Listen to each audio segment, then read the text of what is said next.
بالله من الشيطان الرجيم.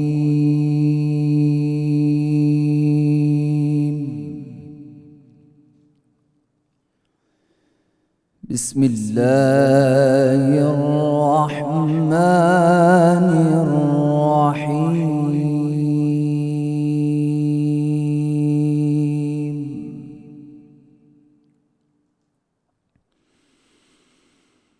قل أعوذ برب الفلق من شر ما خلق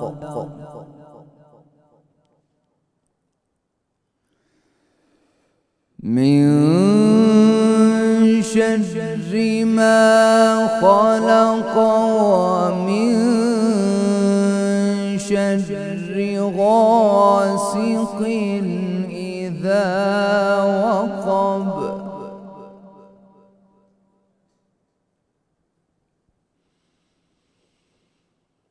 ومن شر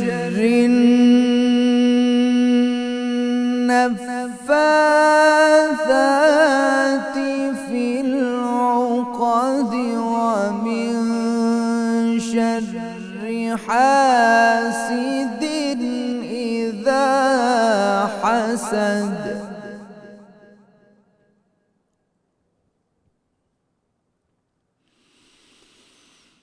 قل أعوذ برب الفلق من شر ما خلق ومن شر غاسق إذا وقب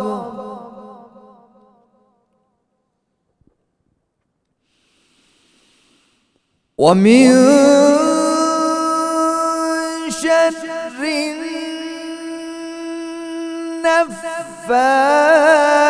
النفاثات في العقد ومن شر حاسد إذا حسد ومن شر حاسد إذا حسد. صدق الله العظيم.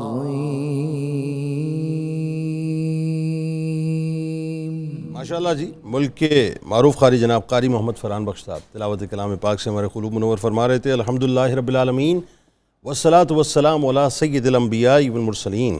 اللہم صلی علی سیدنا و مولانا محمد وعلی آلہ واصحابہ وبارک وسلم وصلی علیہ.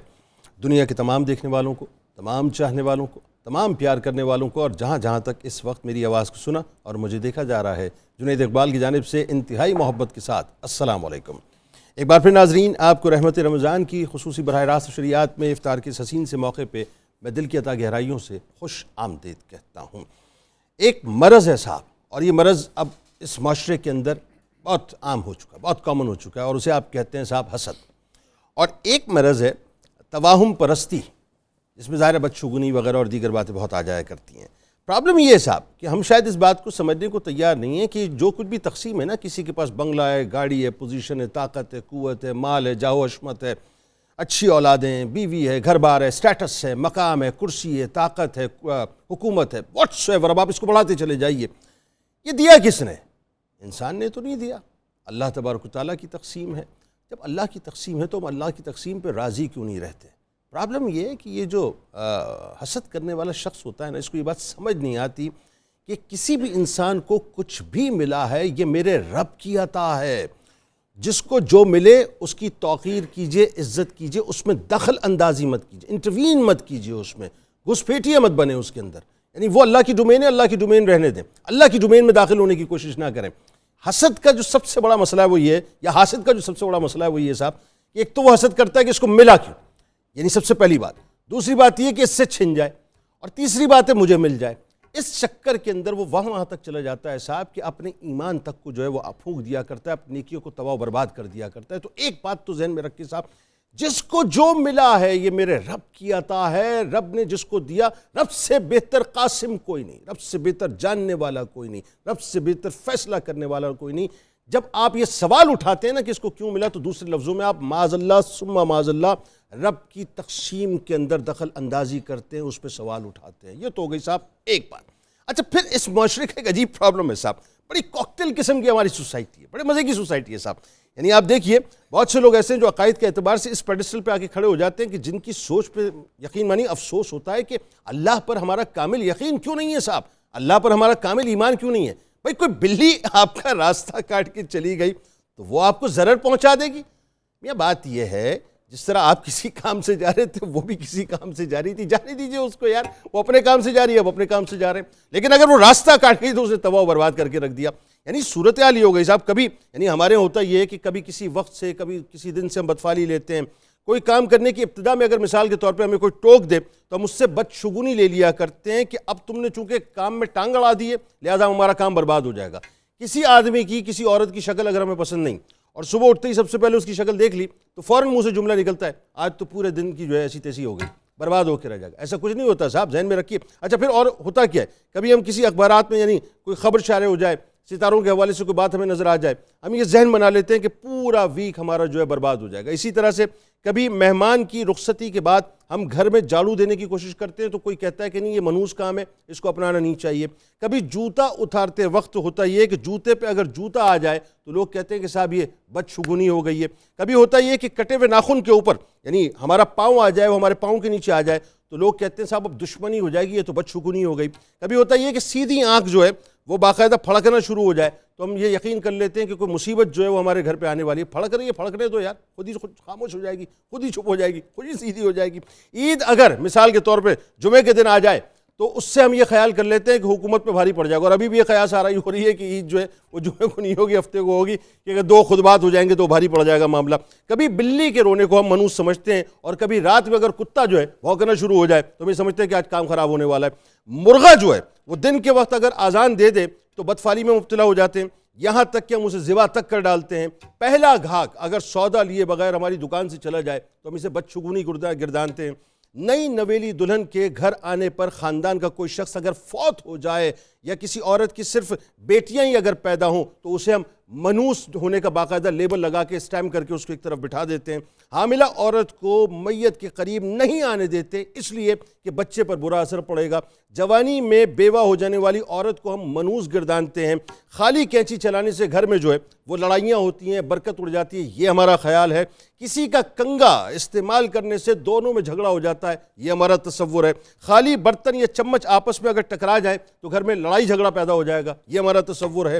یعنی میں اب آپ کو چھوٹی چھوٹی باتیں بتا رہا ہوں، اور آپ کو جو میں باتیں بتلا رہا ہوں آپ سے کراس چیک کیجئے گا کہ ہم آپس میں کرتے کیا کیا۔ یعنی بچے کے اگر دانت جو ہیں الٹے نکل آئیں تو ننیال جو ہے وہ یہ کہتے ہیں کہ ننیال والوں کے اوپر بچہ جو ہے بھاری ہو جائے گا۔ اسی طرح سے دودھ پیتے بچوں کے اگر بالوں میں کنگھی کی جائے تو اس کے دانت ٹیڑھے نکلتے ہیں، یہ ہمارا تصور ہے۔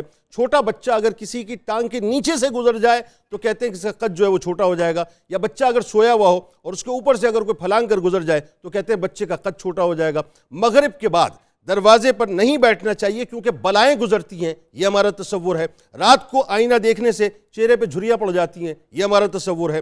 انگلیاں چٹکانے سے عموماً ہوتے ہیں نا، بہت سے لوگ ہوتے ہیں بیٹھے ہوتے ہیں انگلیاں چٹکا رہے ہوتے ہیں، کہتے ہیں جی اگر یہ چٹکاؤ گے تو نحوستیں پیدا ہو جائیں گی۔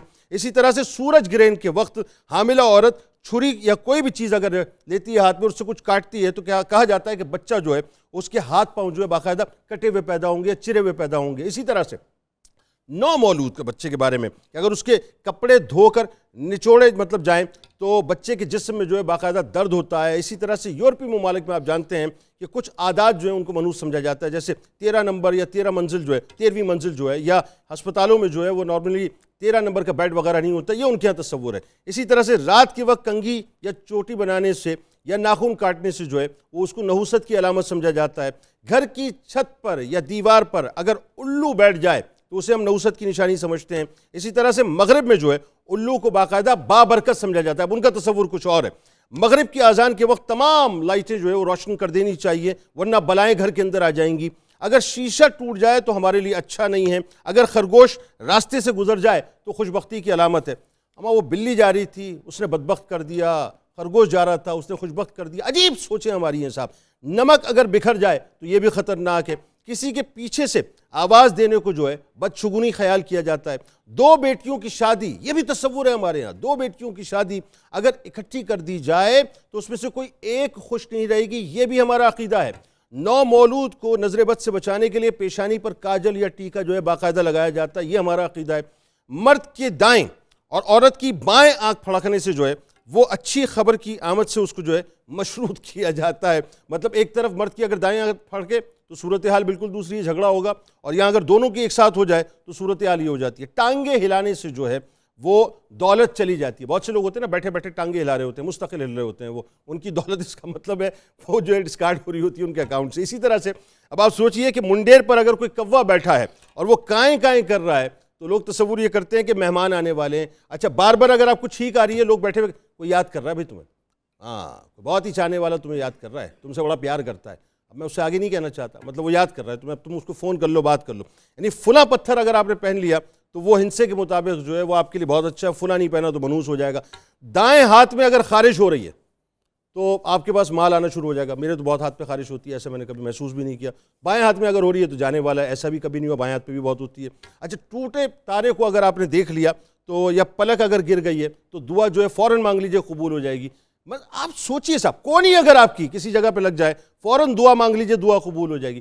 یاد رکھیے صاحب، یہ موت و حیات، یہ عزت و ذلت، یہ نفع و ضرر، ہر چیز میرے رب کے قدرت میں ہے۔ ہر چیز، کوئی وقت، کوئی زمانہ، کوئی درخت، کوئی پرندہ، کوئی جانور، کوئی جگہ، کوئی مکان، کوئی دکان، کوئی ستارہ، کوئی عمل انسان کو نقصان نہیں پہنچا سکتا، اور کوئی انسان کو فائدہ اس وقت تک نہیں دے سکتا جب تک کہ میرا رب نہ چاہے۔ رب نہ چاہے۔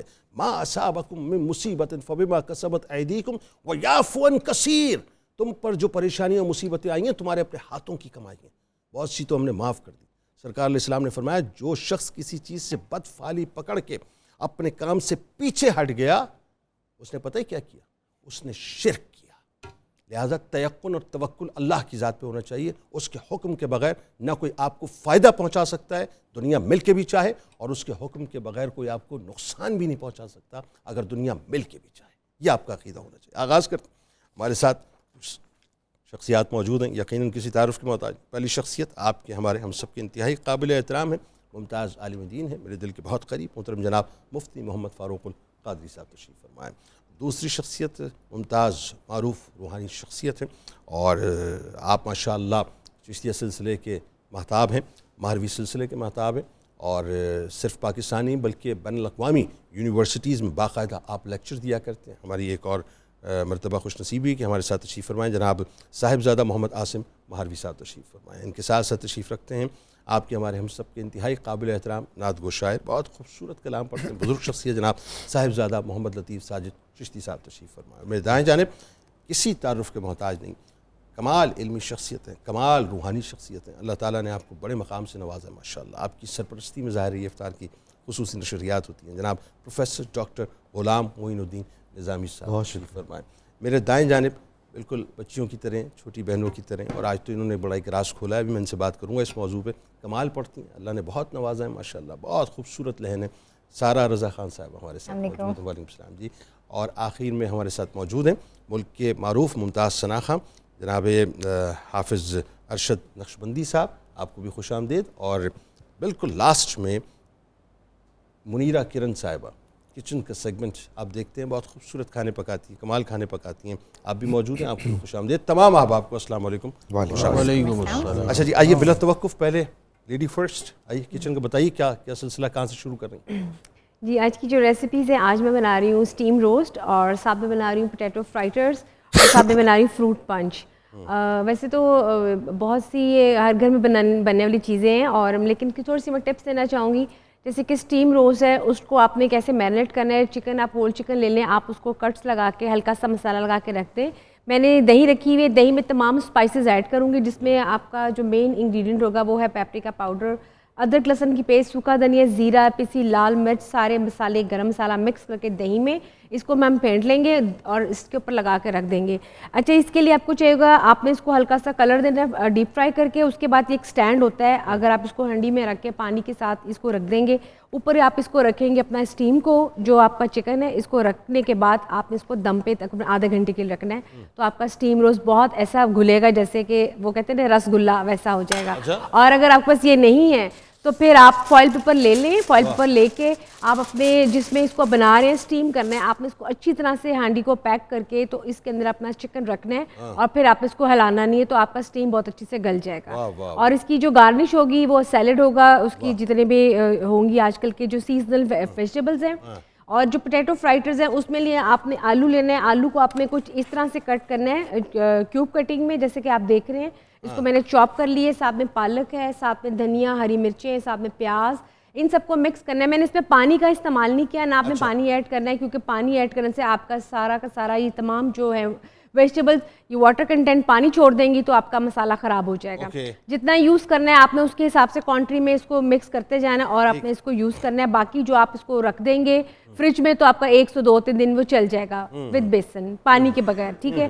اور اس کے ساتھ جو ڈرنک ہے وہ ہے فروٹ پنچ, جس میں اورنج کا ہے فلیور ہے, ساتھ میں لیمن کا ہے, آج کل لیمن بہت آئے ہوئے ہیں, اور ساتھ میں پائن ایپل ہے, اس کے چنکس ہیں, اس کو میں نے بلینڈ کیا ہوا ہے. ان تینوں کو مکس کر کے آئس کیوبس کے ساتھ میں 1-2 چمچ شوگر سرپ اگر آپ ڈال دیں گے, اور جو نہیں ایڈ کرنا چاہتے ہیں وہ اس کو اسکپ بھی کر سکتے ہیں, تو اس کے ساتھ ایک فروٹ پنچ ایک ڈرنک بنے گی.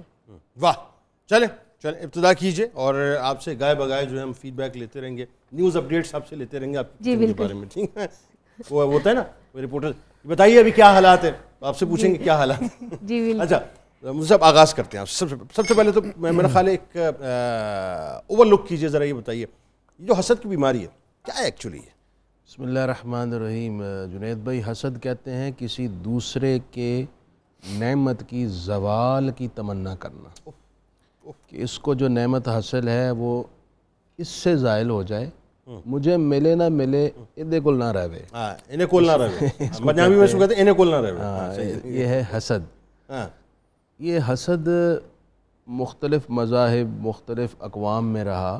مسلمان ایک دوسرے سے حسد کرتے ہیں, زوال نعمت کی تمنا کرتے ہیں, ایون کہ بھائی سے حسد کرتا ہے, اگرچہ وہ کسی مقدس ہستی کی اولاد ہی ہوں. سورہ یوسف دیکھیے, بھائیوں نے حضرت یوسف علیہ السلام سے حسد کی. قرآن کہتا ہے احب الی ابینا منا, بھائیوں نے کہا کہ یوسف ہم سے زیادہ ہمارے والد کو عزیز ہے, اور یہ ہمارے لیے قابل قبول نہیں. انہوں نے پھر کیا کیا, بھائی کو کنویں میں ڈالا, پھر بھائی کو فروخت کر دیا. کیا کچھ نہیں کیا. اصل سبب کیا تھا؟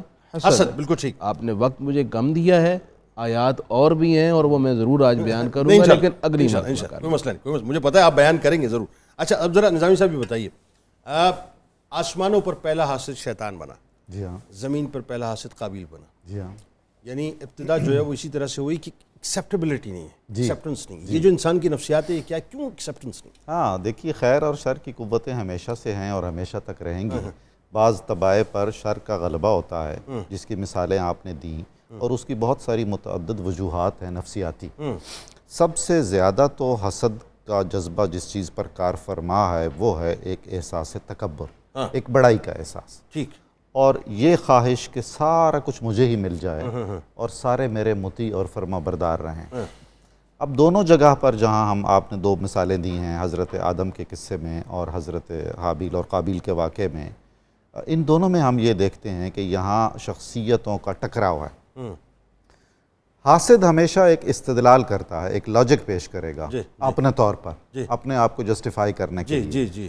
اور حسد کا ایک کمال یہ ہے, یعنی بہت تکلیف دہ اذیت یہ ہے کہ اس کو اگر ہم ایک آگ سے تشبیہ دیں تو یہ وہ آگ ہے جو کبھی بجھے گی نہیں. اور کمال یہ ہے کہ اس آگ کے پاس کھانے کو کچھ نہیں ہے, آگ خود اپنے آپ کو جلا کے ختم ہو جاتی ہے. بالکل ایسا ہی ہے, اور کبھی تھمے گی نہیں اور کبھی ختم نہیں ہوگی. جی. اچھا, شیخ سعدی کا ایک بڑا خوبصورت شعر ہے, وہ یہ ہے کہ نیش اقرب نہ از پے کین است, اقتضائے طبیعتش این است. یہ جو بچھو ہے یہ کو بہت سوچ سمجھ کر کسی منصوبہ بندی کے تحت آپ کو ڈستا نہیں ہے, ڈانک نہیں مارتا. اس کی فطرت میں, اس کی فطرت میں, انسٹنکٹ میں, جبلت میں, اس کی جبلت. جس کی جبلت ٹیڑھی ہے اور اس میں کجی ہے اور وہ راضی برضا نہیں ہوتا, قناعت اختیار نہیں کرتا اور وہ جذبہ ایمانی سے خالی ہے تو ظاہر ہے اس کی یہ خصلت ثانیہ بن جائے گی جو اس کے لیے وبال جان تو ہے وہ پورے معاشرے کے لیے وبال جان بنے. اور اس میں مزید افسوسناک پہلو یہ ہے کہ امیجیٹلی جو اس کا قریب ترین دائرہ ہے سب سے پہلے وہ متاثر ہوگا, پھر اس کے بعد دوست احباب کا دائرہ, اس کے بعد پھیلتا پھیلتا وہ پورا کائناتی دائرہ بن. اس کا مطلب یہ ہوا کہ یہ جو صحیح یہ جو مسئلہ جو ایک لفظ جو بہت خوبصورت ادا کیا نظامی صاحب نے, راضی برضا, مینز میں پھر راضی برضا نہیں ہوں نا. اس کا مطلب یہ جو مجھے ملا ہے میں اس پر خوش نہیں ہوں, اور جو دوسرے کو ملا ہے مطلب میں دوسری کی خوبصورت بیوی دیکھ کے جو ہے پریشان ہوں, دوسرے کا بنگلہ دیکھ کے پریشان ہوں, دوسرے کا سٹیٹس دیکھ کے پریشان ہوں, دوسرے کی پوزیشن دیکھ کے میں راضی برضا نہیں ہوں اپنے معاملے پہ کہ مجھے کیا ملا ہے. حسد کرنے والا صحیح جس معاملے پہ حسد کر رہا ہے, اگر وہ اسے مل بھی جائے تو تب بھی وہ حاسد رہتا ہے, کیونکہ حسد ہے ہی یہی کہ مجھے وہ رب کی عطا سے اختلاف ہے. معاذ اللہ. رشک میں تو یہ ہے نا صحیح کہ رب کی عطا ہے جی, اور آپ چاہتے ہیں اس کے پاس بھی رہے اور وہ آپ کے پاس بھی جو ہے وہ آ جائے, یہ تو ہے رشک جی. حسد یہ ہے کہ جیسے وہ مفتی صاحب فرما رہے تھے نا کہ میرے کو وہ آوے نہ آوے, میرے پاس آئے نہ آئے, اس سے جو ہے وہ ضرور چھن جائے. تو یہ تو براہ راست جو ہے اس قادر مطلق کی قدرت کو چیلنج کرنا ہے جی. صاحب تسلیم تو اس طرح سے نہیں ہوتا ہے. وہ کہتے ہیں نا کہ دوزخ کے گڑھے تھے اور اس میں جو ہے وہ دوزخیوں کو ڈالا گیا, تو جو دوزخی باہر نکلنے کی کوشش کرتا اس کو جو ہے فرشتے مار کر پھر دوبارہ جو ہے وہ نیچے کر دیتے. ایک جو ہے وہ دوزخ کا کنواں ایسا تھا کہ اس کے اوپر کوئی بھی فرشتہ نہیں کھڑا تھا. تو کسی نے پوچھا کہ بھائی باقیوں کے اوپر جو ہے وہ دربان فرشتے کھڑے ہیں, اس کے اوپر کیوں نہیں کھڑا؟ تو انہوں نے کہا کہ جی یہ حاسدین کا کنواں ہے, جو نکلنے کی کوشش کرتا ہے نیچے والے ٹانگ کھینچ لیتے ہیں. تو یہ جو ٹانگ کھینچنا ہے نا جی, یہ جو ٹانگ کھینچنا ہے, ہمیں حسد کو ریویو کرنا پڑے گا نا صحیح. حسد کیا مطلب سارے دوسرے حاسد ہیں, میرے اندر نہیں آتی وہ بیماری. واہ.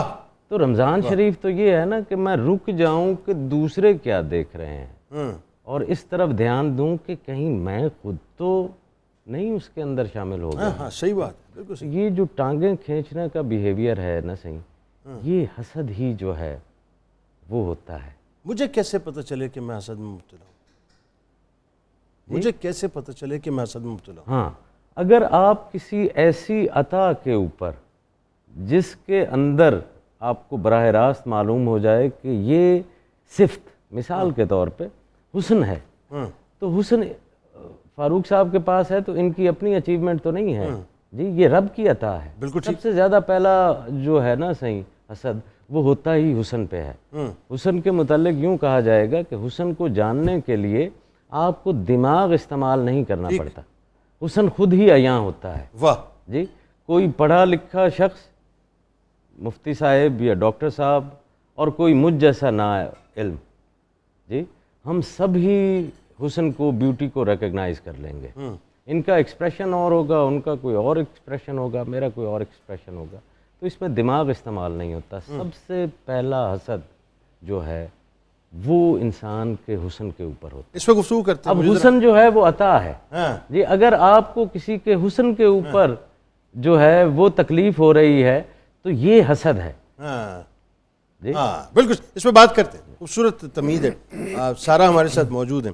ہاں بھائی, کیا حال چال ہے؟ ٹھیک ٹھاک ہے؟ بالکل ٹھیک, بالکل ماشاءاللہ. اتنا روز ہی آپ کا پروگرام اتنا نالجبل ہوتا ہے, اور آج بھی ماشاءاللہ. اور میں آنر ضرور کہوں گی کہ میں اور ماما آپ نے جو بی بی ہماری پاک ہماری ہستی سیدہ کونین سلام علیہ کی خدمت میں آپ نے جو بی بی فاطمہ سلام علیہ کی پڑھی تھی نا, وہ ساری 1 to Z, وہ میرا خیال ہے میں روز سنتی ہوں, مجھے اب یاد ہو جائے گی. تمہید بہت ہی خوبصورت, اللہ آپ کو جزا دے. آمین آمین. تھینک یو سو مچ. آپ آئے, اور مجھے وہ آپ کی والدہ بتا رہی تھیں, بلکہ آپ بتا رہی تھیں کہ وہ آپ سے ملاقات جو ہے وہ بہت اوائل کے دور میں ہوئی ہے. چھوٹی سی آپ ننھی سی تھیں جب. بالکل بالکل, آپ کو یاد نہیں ہوگا. مجھے واقعی یاد نہیں تھا. مجھے تو ریکال کرا آپ کی اماں نے, سامنے بیٹھی مسکرا رہی ہیں. بالکل, کیونکہ مجھے صرف اتنا یاد ہے, کیونکہ میرے لیے بہت بڑی بات تھی. کل پاکستان نعتیہ کمپٹیشن ہوا تھا, میری لائف کا پہلا کمپٹیشن تھا, اور آپ اس میں ہوسٹ بھی تھے, اور پہلے میں پنجاب سے ون کیا سارے اسکولز میں سے جا کے, بہت لمبی لمبی لائنز, بڑا ٹف کمپٹیشن تھا. اس کے بعد پھر میں فائنل میں بھی آ گئی, اور پھر میں کراچی آئی مما کے ساتھ. تو that was my first journey, اور اس کے بعد ہی eventually that was your first competition, first ever appearance on any TV channel. اور مطلب میرا خیال ہے کہ اسمبلی کے بعد وہی پہلا کمپٹیشن تھا. which year? Probably 2007. اس سے 2007 2008, لیکن 2007 تھا, کیونکہ اس کے بعد ہی پھر میں نے لرننگ بھی میوزک شروع کیا. کچھ بھی نہیں پتا تھا ہمیں, بالکل میرا پہلا. دیکھو بتاؤ, آپ لوگ ہوسٹ تھے, آپ لوگ مطلب ماشاء اللہ فلی کانفیڈنٹ, اس لیے ہمیں تو یاد ہے نا, ہم تو ایز اے, وہ تو مفتی صاحب کی وجہ سے ہمیشہ سے کانفیڈنس ہم میں, ہم لوگ دیکھ رہے تھے آپ کو. واہ واہ واہ, مطلب مجھے خوشی ہوئی یہ بات سن کے. آپ ہمارے پائنیئرز میں سے. چلے تھینک یو سو مچ.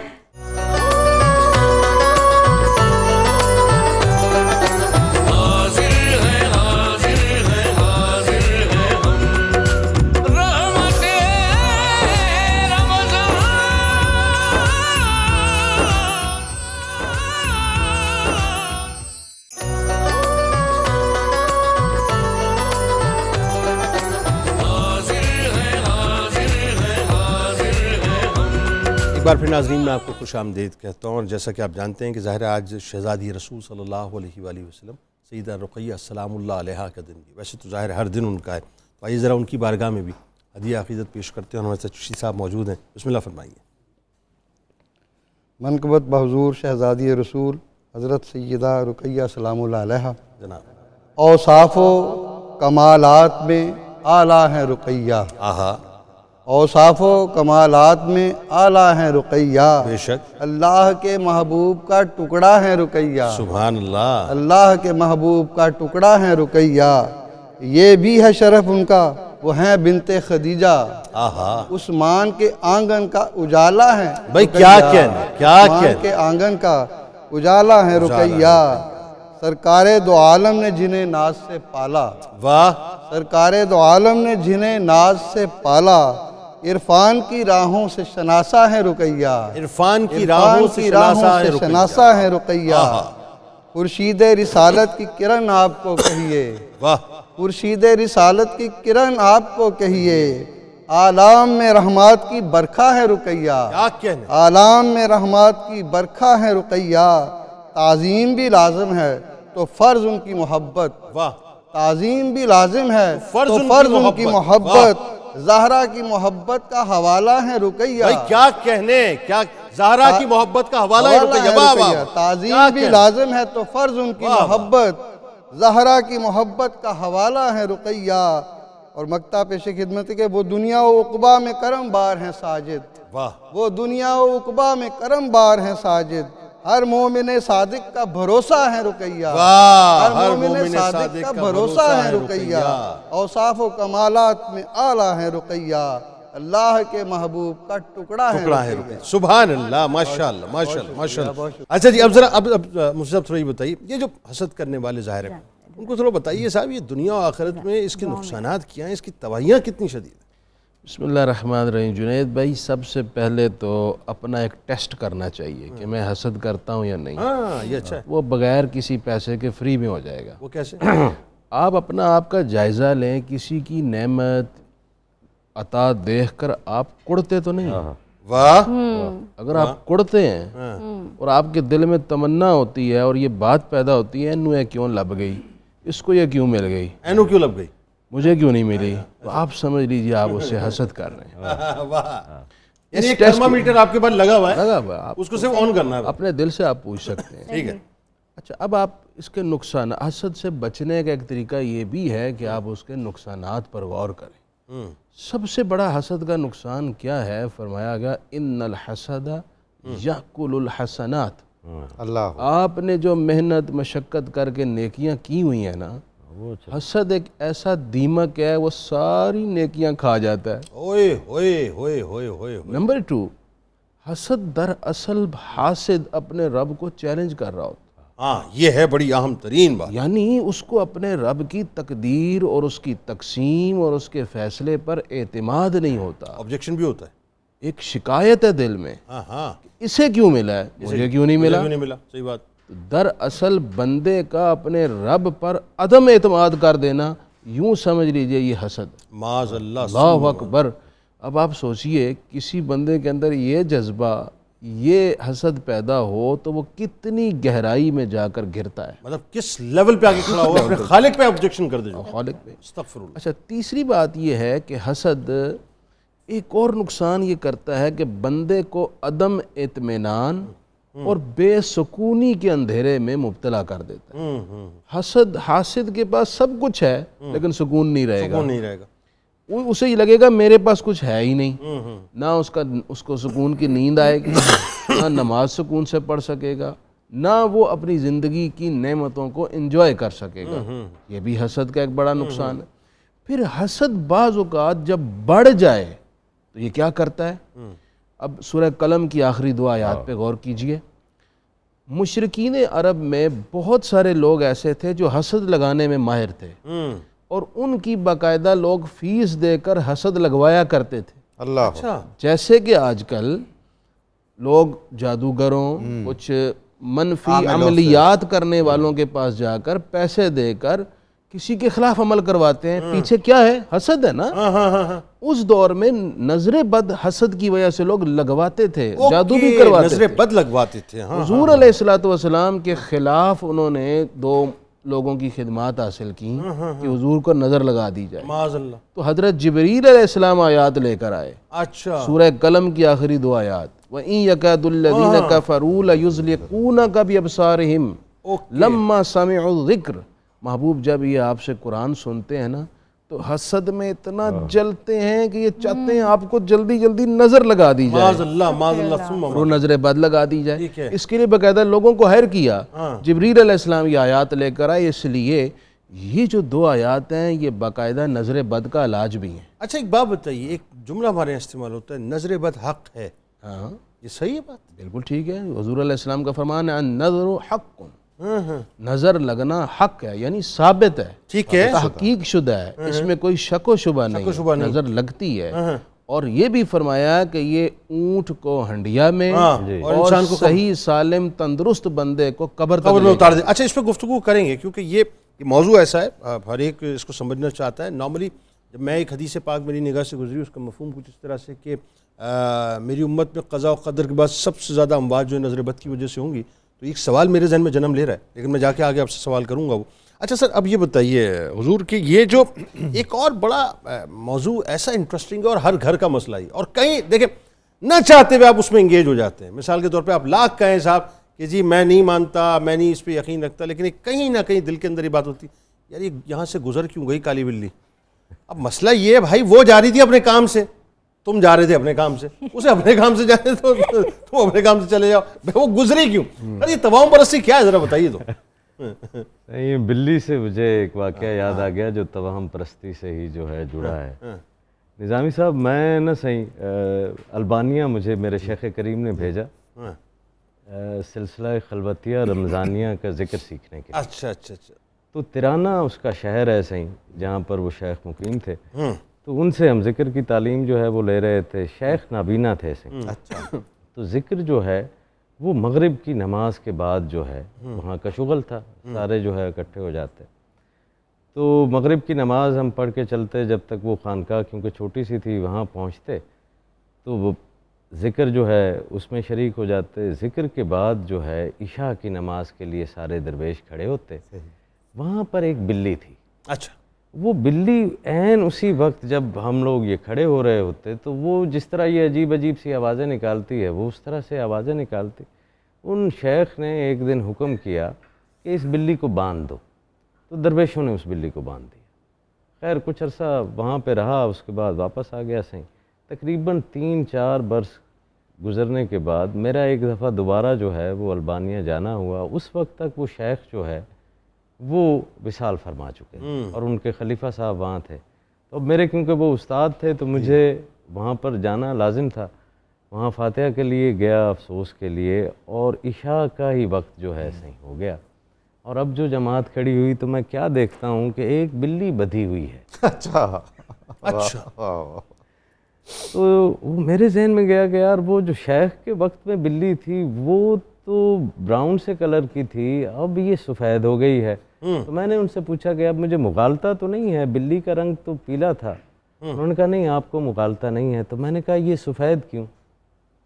تو انہوں نے کہا کیونکہ وہ شیخ جب وصال فرمایا تو بلی بھی کچھ عرصے کے بعد جو ہے وہ چلی گئی، لہٰذا کیونکہ شیخ بدواتے تھے بلی اسی لیے ہم بھی بدوا رہے ہیں. واہ واہ واہ، قائم مقام بلی.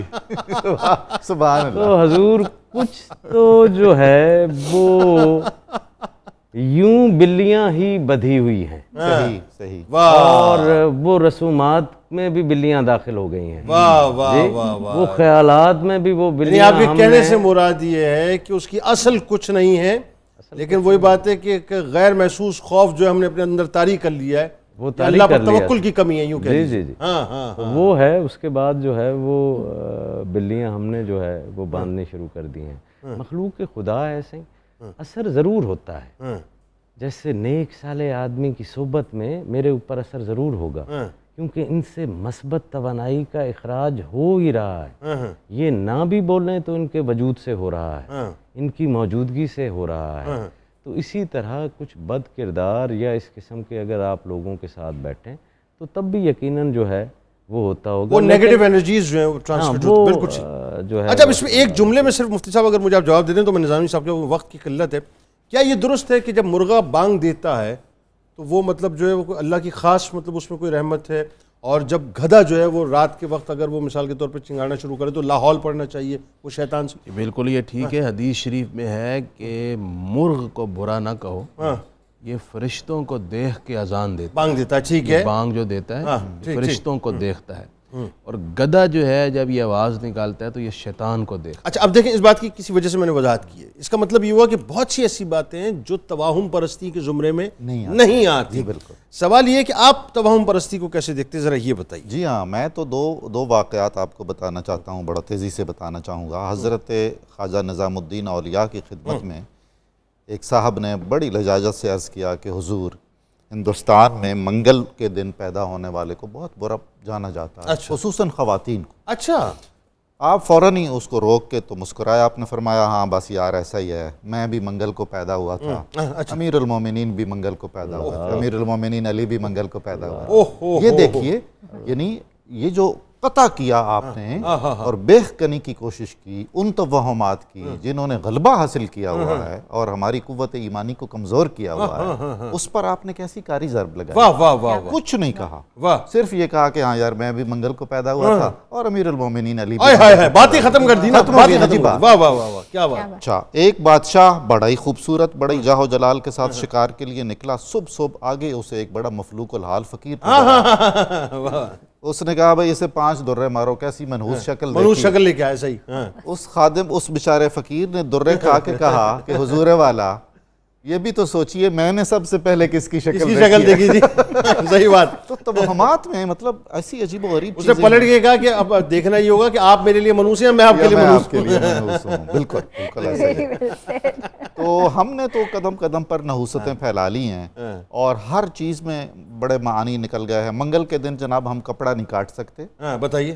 فلاں دن ہم سفر نہیں کر سکتے. بتائیے. فلاں دن ہمیں خرچہ نہیں کرنا ہے. اور وہ جو کنڈلیاں بنتی ہیں اور زائچے بنتے ہیں، ایکچولی اس نے انسان کی قوت ارادی کو، اس کی خود اعتمادی کو اور خدا پر اس کے ایمان کو متزلزل کیا. بالکل صحیح. اچھا سر، کیا میں یہ کہنے میں حق بجانب ہوں کہ یہ جو ہم ایک خاص مطلب کلچر میں رہے جس کا ایک بہت بڑا اثر اس سوسائٹی کے اوپر ہے؟ جی ہاں، ہمارے ہاں تو بہت زیادہ ہے. ایکچولی یہ اس وقت سے توہمات شروع ہیں جب بہت مختصر سا انسانی معاشرہ تھا اور لوگ اکٹھے رہتے تھے اور پھر وہ پوری دنیا میں پھیل گئے. اس لیے اگر آپ مشرق مغرب دونوں کا جائزہ لیں تو ہر جگہ توہمات ہیں. بالکل صحیح. وہ توہمات کہیں الٹ ہو گئے ہیں، بالکل صحیح، کہیں ایز اٹ از موجود. مغرب میں دیکھیں نا وہ 13 نمبر کے اوپر سیٹی نہیں رکھتے. الو کی مثال دیکھیں. الو ان کے لیے جو ہے خوشبخت، ان کے لیے خوشبخت اور ہمارے لیے بدبخت. مگر الو موجود رہا. الو موجود رہا.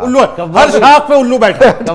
ہر انجام گلستان کیا ہوگا، ہر شاخ پہ الو بیٹھا ہے. اسی طرح لفظ دیو ہے جی.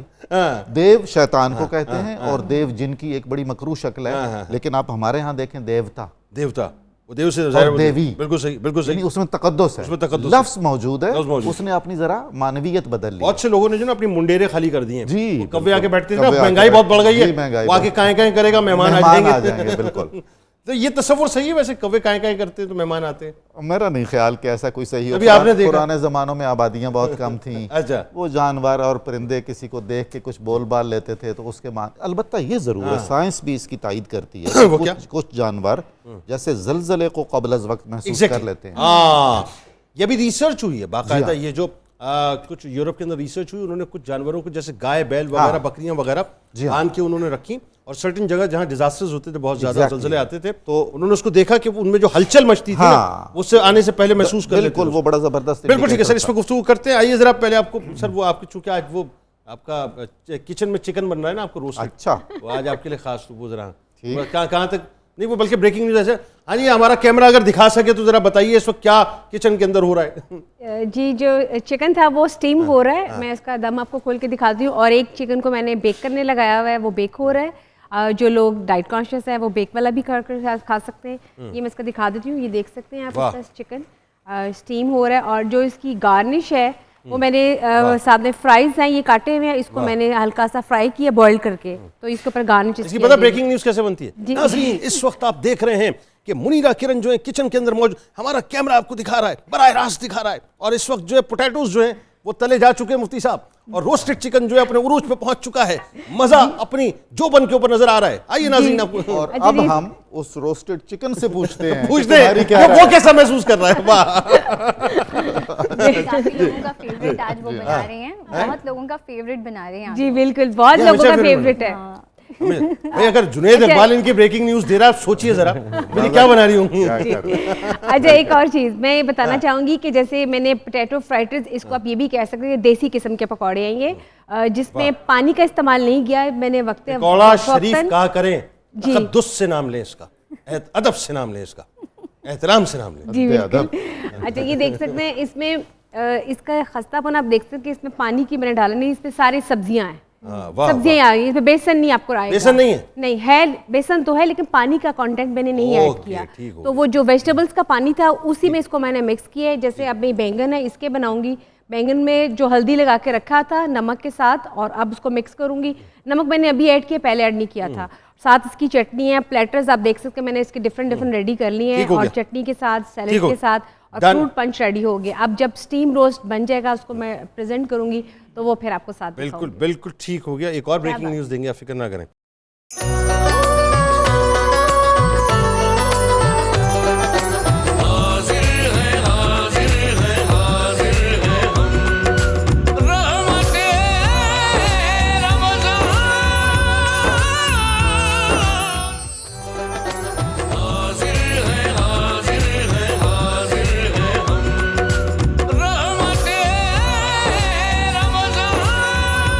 جناب، ایک بار پھر میں آپ کو خوش آمدید کہتا ہوں. اور بات ظاہر ناظرین آپ جانتے ہو رہی تھی توہم پرستی کے حوالے سے.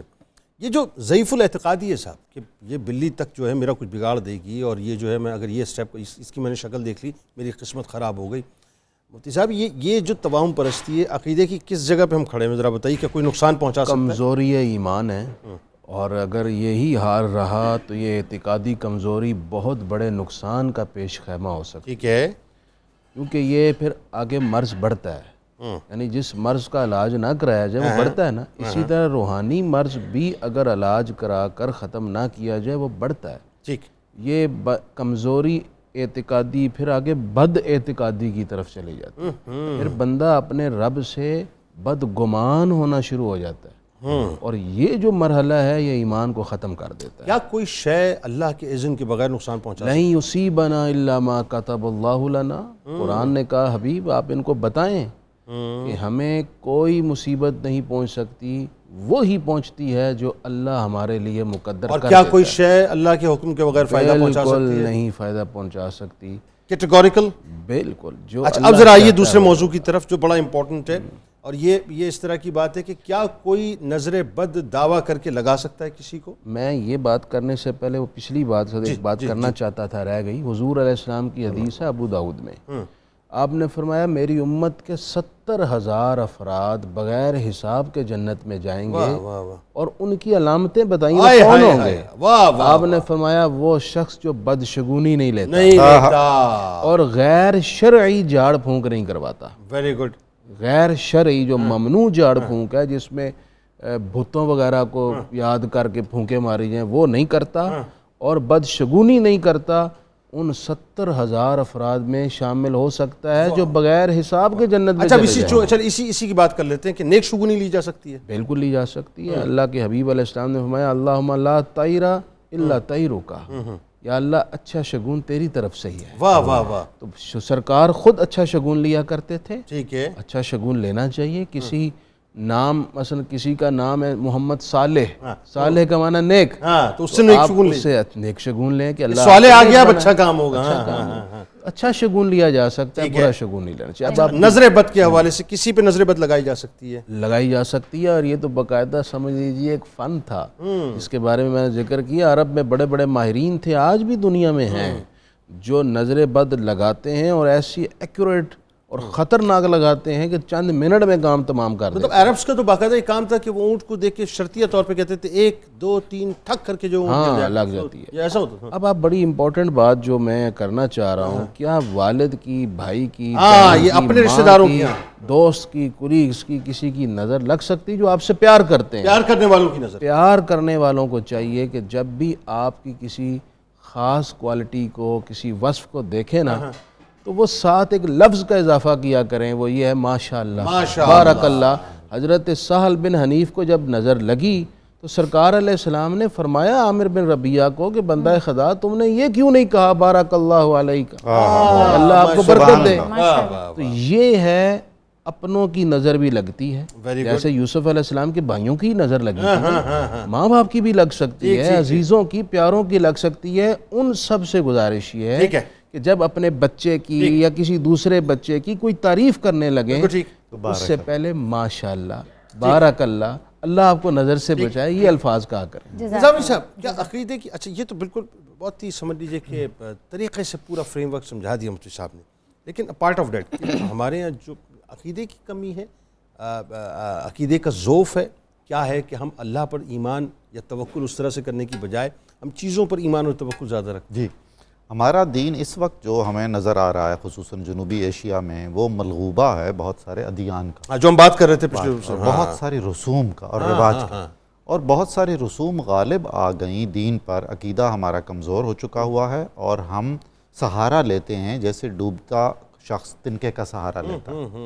ہم میں سے اکثریت، میں آئی ایم سوری ٹو سے، کہ ہمارے بہت سارے ایلیٹ کلاس کے لوگ، خصوصاً ہمارے جو زعماء ہیں، بڑے سیاستدان ہیں جو اقتدار کے کھیل میں شریک ہوتے ہیں، وہ ایک سانس نہیں لیتے سوائے اس طرح کے مشیروں کے. جناب، اور ایسا ہوتا ہے؟ ہاں جی، اور بہت بھاری ان کے معاوضے اور اجرتیں ہوتی ہیں. بلکہ یہاں تک ہوتا ہے یہ دن اچھا، یہ پل اچھا، بالکل یہ لمحہ اچھا، یہ کلر اچھا، یہ پہننا اچھا، یہ قدم اچھا، یہ شکل اچھی، یہ سب ہو رہا ہوتا ہے. سب ہو رہا ہوتا ہے. اور اللہ کے رسول صلی اللہ علیہ وآلہ وسلم نے جتنی قطعیت کے ساتھ یہ فرمایا ہے کہ خیر اور شر خدا کی طرف سے آتا ہے، جو اللہ دینا چاہے اسے کوئی روک نہیں سکتا آپ سے، جو اللہ نہیں دینا چاہے پوری کائنات مل کر بھی آپ کو وہ نہیں دے سکتے. اچھا ہم اس میں الجھے ہوئے ہیں اور پھنسے ہوئے ہیں اور پھنسے رہنا چاہتے ہیں. ہمیں عجیب سے سہاروں کی تلاش ہے. اچھا ہم نے وہ اتنے سہاروں کی تلاش ہے، وہ کسی نے کوئی نئی گاڑی لیتا ہے تو پیچھے سائلنسر کے پیچھے جو ہے بلیک کلر کا جو ہے پٹا باندھ کے اس نظر کسی کا نہ لگ جائے. جوتا بھی باندھ دیتے، جوتے تک باندھ، مجھے بھی پروڈیوسر شہباز صاحب نے کہا جوتی تک باندھ دیتے لوگ. یہ نظر کشا نہیں ہے، یہ چیزیں نظر کشا نہیں ہیں. ہو سکتا ہے یہ نظر اور لگا دیں. ایگزیکٹلی. ویسے ایک بات ہے، بے ہوش آدمی کو جوتی سنگانے سے ہوش آ جاتا ہے، یہ بات صحیح. اور جوتا ویسے کمال ہے بھائی، یہ تو بہت جس کا تعلق اسمیل سے ہے نہ کہ جوتے سے. آپ بات مکمل کریں. اچھا جی، چشم بد، وہ جو نظر بد کا ایک تصور ہے، یہ تقریباً 3,500 سال پرانا ہے. اچھا. فرعونہ مصر کے زمانے میں ان کے احراموں میں سے وہ علامتیں ملی ہیں، جیسے اب ترکی میں اور دوسرے ممالک میں نیلی آنکھیں نہیں بنی ہوئی ہوتی، یہ نیلی آنکھیں جیسے نظر بٹو ہے، یعنی یہ چشم بد سے بچانے کا ایک تعویذ ہے. اچھا مصریوں کی زیادہ تر آنکھیں نیلی ویسے؟ جی ایسا ہی ہے بالکل. اور یہ کہا بھی جاتا تھا کہ جو ماہرین ہوتے تھے نظر لگانے والے، یہ جادو سے بھی بسا اوقات سخت ہے. سخت ہے نا؟ جی ہاں. تو ان میں ایک خاص بات یہ ہوتی تھی کہ نیلی آنکھیں ہوں جن کی، ان کی نظر جلدی لگ جاتی ہے. اچھا مجھے نہیں معلوم کہ یہ بھی اب توہمات کے ذیل میں ہے. اچھی بڑی لیکن وہ جب وہ پروون ہے، ایک بات یہ کہ نظر لگانا پروون ہے. ہاں وہ تو ہے نا. اچھا اب اس میں ایک بات، یہ جو بات کر رہی ہیں بڑی کمال بات ہے. میں چاہتا ہوں ذرا اس پہ آپ تھوڑا سا صاحب توجہ کیجیے. بہت سے کیسز میں، بلکہ مجھے آپ نے بھی دیکھا ہوگا، آپ کے پاس تو ظاہر ہے چونکہ آپ روحانی معاملات بھی ماشاءاللہ دم درود بھی کرتے ہیں، بہت سے کیسز میں آپ نے دیکھا ہوگا کہ پیشنٹ ہے، اس کے مرض جو ہے وہ ڈائگنوس نہیں ہو رہا ہے، اور انتہائی سیویئر پوزیشن ہے اور ڈائگنوس نہیں کر پا رہے. ڈاکٹر کہہ رہے سارے ٹیسٹ کرا لیے لیکن مسئلہ جو سمجھ نہیں آ رہا. وہ ایکچوئل وہاں پہ بہت سے لوگ اہل علم یہ کہتے ہیں، اہل نظر کہتے ہیں کہ وہ نظر بد ہوتی ہے جس کو وہ لوگ تلاش نہیں کر پا رہے ہوتے. یہ ذرا اس پہ کامنٹ کیجئے، یہ کیا معاملہ ہے؟ نہیں، دکھائی دینے کا مراد یہ نہیں ہے کہ آپ کو نظر بھی آ رہا ہے. ہاں. تو نظر جو ہے اس کے اندر صرف آپ کی آنکھ ہی انوالو نہیں ہے، بلکہ آپ کا دماغ جو ہے یہ بھی انوالو ہے. دماغ آپ کو بتاتا ہے کہ یہ دکھنے والی چیز اصل میں کیا ہے. ٹھیک ہے. تو یہ جو نظر لگنا ہے، بہت سارے لوگ اور بہت ساری روایتوں میں، جیسے مفتی صاحب نے عرب روایت کا کیا، حضرت نے جو ہے وہ مغرب کی بھی روایت کا کیا ہے. جب انسان زیادہ دیر تک کے لیے فاقہ کشی کرتا ہے تو اس کی جو دماغی صلاحیتیں ہیں وہ اس کی نظر کے ذریعے آگے جو ہے وہ سفر کرتی ہیں اس آبجیکٹ تک. اچھا جی. اوکے. تو یہ اتنے گہرے انہماک میں اور مراقبے کی ایک اس صورت میں جاتے ہیں کہ وہ اپنی منفی جو انرجیز ہیں اس کو اپنی دیکھنے کی حس کے ساتھ جو ہے وہ ٹرانسفر کرتے ہیں. جیسے آپ اپنی منفی جو ہے وہ غیظ و غضب کو اپنے ہاتھ کے ذریعے کسی تھپڑ کی صورت میں آگے ٹرانسفر کرتے ہیں. بالکل صحیح ہے جی. اسی طرح سے جو آپ اپنے اندر کے منفی رجحانات ہیں اس کو جو ہے استعمال کرتے ہیں، لیکن اس دفعہ آپ کی نظر جو ہے وہ اس کا ذریعہ جو ہے وہ بنتی ہے. ہر انسان کے باڈی پہ، ہاں یہ دیکھیں بیماری کی صورت، جی بیماری کی صورت میں آپ کے ارد گرد ایک اورا ہے. It's amazing for me. مطلب یہ بالکل ڈیفرنٹ اینگل. یہ میں وہ حضرت کی نیلی بات کے اوپر جو ہے وہ آتا ہوں. نیلی آنکھ جو ہے وہ ہے کیا؟ تو یہ آپ کے ارد گرد، آپ کے وجود کے گرد جو ہے وہ ایک پروٹیکشن کا اللہ تعالیٰ نے اورا بنایا ہوا. وہ اورا مضبوط ہوتا ہے آپ کی ایمانی قوت سے. ویری گڈ جی. اب اس اورے کے اندر جو ہے وہ مختلف روشنیاں ہوتی ہیں جو کہ وہ فریکوینسیز ہیں اس توانائی کی. Very good. جی. تو جب یہ نظر کرنے والا بالقصد جب وہ نظر کرتا ہے تو وہ ایک کمزور اورا والے فرد کے اوپر زیادہ جلدی اثر کرتی ہے. تو یہ جو جانور گرا دیا کرتے تھے اس کے اندر بھی یہی تھا کہ جانور کا اورا جو ہے وہ انسان کے اورے کے مناسبت سے بہت کمزور جو ہے. اور دوسری بات، اب اس میں آپ کی بات یوں بڑی ہو جاتی ہے کہ وہی بات ہے کہ وضو سے اپنے اورا کو پروٹیکٹ کرو، طہارت سے اپنے اورا کو پروٹیکٹ کرو. یہ فصیلیں ہیں موضوعین جو سرکار علیہ السلام نے فرمایا اس سے اپنے آپ کو پروٹیکٹ کرو، آپ کا اورا مضبوط ہو جائے گا. یہ آپ کے لطائف جو ہیں یہ کیا ہے؟ یہ جب لطائف ایکٹیو ہوتے ہیں تو یہ آپ کا اورا ایک حفاظتی حصار کی مانند ہے جس کے اوپر آپ کا کردار، آپ کا گفتار، آپ کی سیرت، آپ کے معاملات یہ سب اثر کرتے ہیں. معصوم بچوں کو کیوں جلدی لگ جاتا ہے؟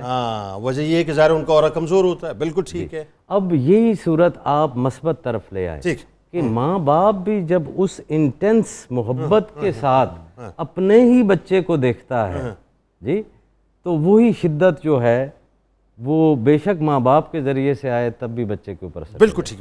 بڑی انفارمیٹیو گفتگو ہو رہی ہے ناظرین، اور آپ کو بہت کچھ آج اس پروگرام میں سیکھنے کو ملا ہوگا.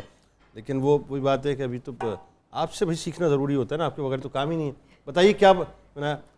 میں بھی اصل میں سن رہی تھی نظر کے پوائنٹ آف ویو سے نا، نظر لگ جاتی ہے. کچھ لوگ کالا رنگ بھی نہیں پہنتے ہیں، یہ بھی بڑا ہوتا ہے. کالا رنگ نہیں پہنتے ہیں نا. میں تو پہنتا ہوں. نہیں میں بتا رہی ہوں ویسے ہی یہ اس کی یہ بھی میں نے سنا ہے. اچھا یہ آپ دیکھ سکتے ہیں، یہ میں نے اسٹیم کیا تھا اور اس کو میں نے بیک کیا. ناظرین اس وقت آپ دیکھ رہے ہیں براہ راست آپ کو ایک چکن جو ہے اس کی تڑپ رہا ہے، اس کے اس دنیا سے جانے کے بعد جو اس کے جن مراحل سے وہ گزاری گئی ہے وہ مراحل آپ کو اس وقت براہ راست دکھائے جا رہے ہیں. اب صاحب آپ ذرا غور نہیں کر رہے آپ مسالوں کے ساتھ جو اس کی بات یار آپ دکھائیں نا لائیو دکھائیں. ڈشز کو بھی نظر لگ جاتی ہے اس طرح کی ڈشز کو بھی نظر لگ جاتی ہے. وہ تو جو لگنا تھا لگ گیا نا, اب تو چلی گئی, اب اس کے بعد کیا رہ گیا اس کے بعد. اس کی نظر اتارنا یہی ہے کہ اس کو کھا لیا جائے. اچھا اور مزید بتائیے یہ میں نے تینوں چیزیں ریڈی کر دی. سارا سے کلام سن لینا پھر. ہاں بالکل سنیں, یہ میں نے تینوں چیزیں ڈش آؤٹ کر دی ہیں اور فروٹ پنچ بھی ریڈی ہے. اور اب بس آج یہ جو کچھ بھی آپ نے بنایا نا, آج کوئی تخصیص نہیں, آج آپ نے جو کچھ بھی بنایا ہے بس یہ ذہن میں رکھیں کہ پیچھے دروازہ کھلا ہوا ہے بس. ہاں چلیں. بسم اللہ الرحمن الرحیم. اللهم صل على سيدنا ومولانا محمد معدن الجود والكرم وعليه وبارك وسلم. یا شاہ جیلا یا شاہ جیلا یا شاہ جیلا یا شاہ جیلا. سقان الحب كاسات الوصال فقلت لخمرتي نحوي تعالي سعت ومشت لنحوي في كؤوس فهمت بسكرتي بين الموالي فقلت لصائر الأقطاب لموا بحالي وادخلوا أنتم رجالي وهموا واشربوا أنتم جنودي فساق القوم بالوافي ملالي. شربتم فضلتي من بعد سكري ولا نلتم علوي واتصالي. مقامكم العلا جمع ولكن مقامي فوقكم ما زال عالي. أنا في حضرة التقريب وحدي يصرفني وحسبي ذو الجلال. أنا البازي واشأب كل شيخ ومن ذا في الرجال يعطي مثالي. كساني خلعة بطراز عزم وتوجني بتيجان الكمال. واطلعني على سر قديم وقلدني وعطاني سؤالي. وولاني على الأقطاب جمعا فحكمي نافذ في كل حال.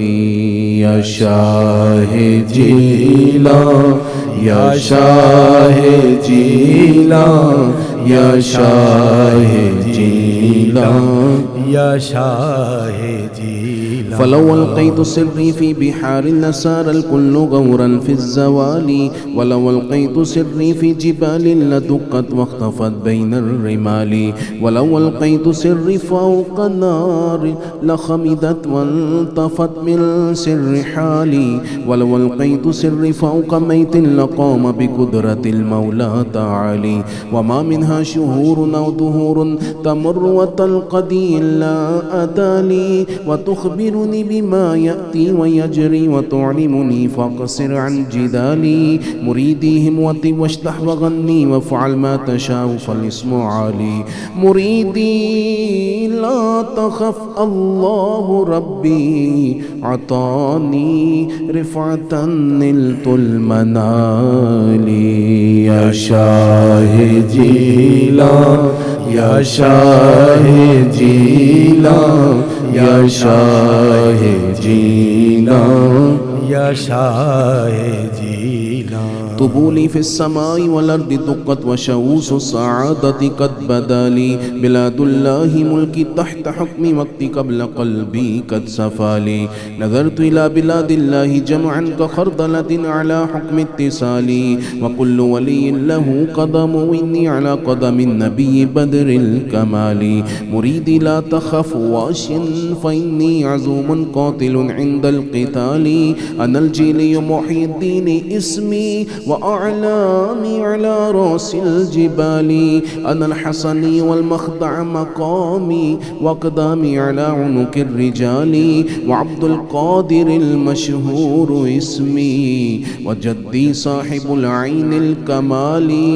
تقبل لي ولا تردد سؤالي. أغثني سيدي انظر بحالي. يا شاه جيلا يا شاه جيلا يا شاه جيلا يا شاه جيلا. يا الله يا رحمن يا رحيم یا رزاق یا سلام یا حی یا قیوم یا مسبب الاسباب یا ذا الجلال والاکرام. الحمد للہ رب العالمین والصلاة والسلام علی سید الانبیاء والمرسلین. اے رب ذوالجلال، قبولیت کی گھڑیاں، افطار کا وقت، تیری توفیق کے طالب تیرے بندے تیرے حضور التجا کرتے ہیں. سب کو روزہ قبول، ہماری ہمارے ماں باپ کی بخشش، عافیت اور کل قیامت اپنی بارگاہ کی سرخ روئی ہم سب کا مقدر بنا. یا اللہ تمام مریضوں کو شفا دے دے. پروردگار عالم، اس وقت ہمارے ملک میں جو مہنگائی کی وجہ سے لوگ تنگ دست اور خستہ حال ہے، اب تو ہی رزاق ہے. یا اللہ اپنی جناب سے ہر ایک کو نواز دے. پروردگار، جو اولاد کی کسی پریشانی میں مبتلا ہے سکھ دے دے، بچیوں کے گھروں میں آباد کر دے. اے اللہ کریم، اپنے فضل سے ہماری قوم کو توفیق دے کہ یہ شادی آسان کر دیں، سادگی اپنانے کی، سادگی سے بچیوں کو بیانے کی توفیق دے دے. یا اللہ لڑکے والوں کو رحم دے دے تاکہ وہ بغیر جہیز کی ڈیمانڈ کے بچیوں کو بیاہ کر لے آئیں. یا اللہ ہمارے ملک میں اپنے فضل اور مہربانی سے سکون، چین، اطمینان، رواداری، ہمدردی اور احساس عطا کر دے. یا اللہ تیرے یہ بندے، تیرے حبیب کے امتی تجھ سے، تیرے حبیب سے محبت کرتے ہیں. یا اللہ تو نے ہمیں رہنے کو، سکون سے اپنی عبادات کرنے کو آزاد خود مختار ریاست پاکستان نصیب فرمایا. یا اللہ اس وقت تیرا یہ حبیب، پیارے حبیب علیہ السلام کی غلاموں کا ملک شدید کرب میں اور مشکلات میں ہے. مالک اپنے فضل سے اس ملک کو آسانیوں سے نواز دے، مشکلات سے نکال دے. یا اللہ اس ملک کی زمین میں خزانے نکال دے. یا اللہ اس ملک کے پانی میں برکت دے دے. یا اللہ اس ملک کی غذا میں برکت دے دے. یا اللہ اس ملک کے لہلہاتے کھیتوں سے سونا نکال دے. اے پروردگار عالم، اپنے فضل سے ہمارے اوپر جو پہاڑ جیسا قرض ہے، یا اللہ تیرے آگے اس کی کوئی حیثیت نہیں. یا اللہ اس کو تنکے کی طرح دور کر دے. پروردگار عالم ہمارے ملک سے ہر قسم کی سیاسی معاشی افراتفری ختم کر دے. ہمارے پڑوسی کشمیری بھائیوں کی مدد فرما.